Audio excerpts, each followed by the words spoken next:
And all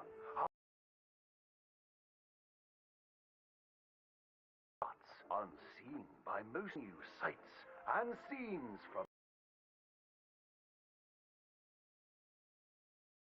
populated by unwashed savages.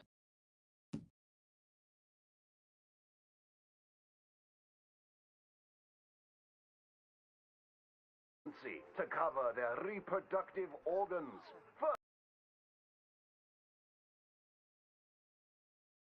Person, they have tiny red eyes, big ears, and long noses. We can now reveal the truth. The entire of London has moved beneath the earth. Just think of the joy children must feel being able to play unfettered by rain or refinery smoke. They already have an underground king who worships an underground garden gnome. Have any of you been to New York City? It seems like the whole world is ending up on that tiny island.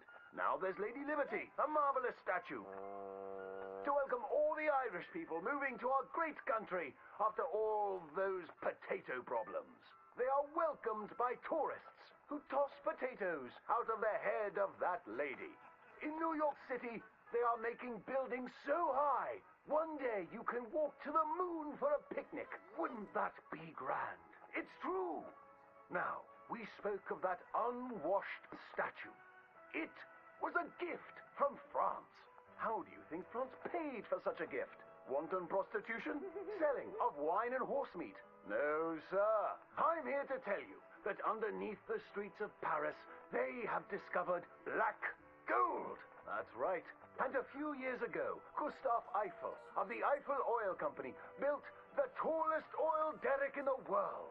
Yes, all around Paris, you will find that thick business. It ignites like brandy, which is why so many French aristocrats drink it as an aperitif to aid digestion.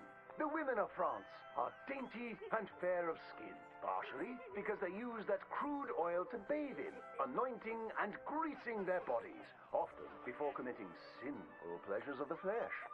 Places that don't change their ways are falling behind.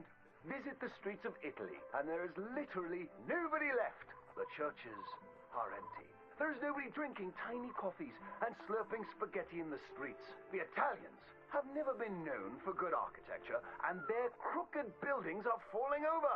Where have all the hairy women and men gone? Where are them Italians? It is one of the world's great mysteries. You may have heard talk of a horseless carriage being invented, powered by whale oil, vapors, or demons.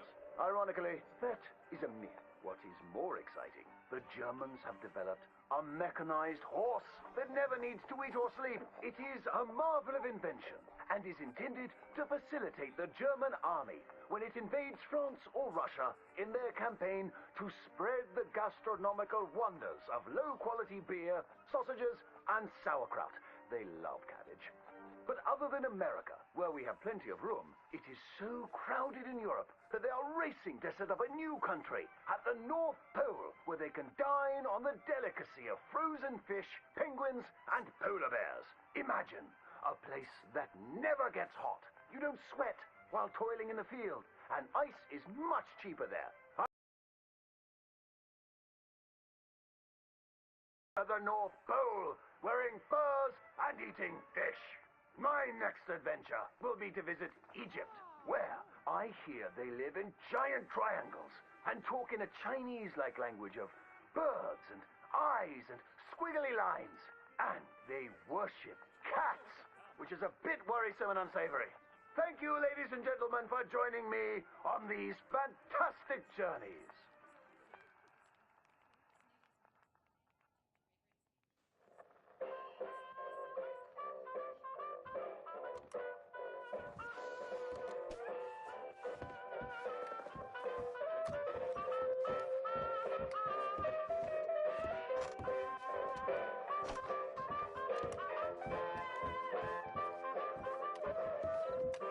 Hope to see you again.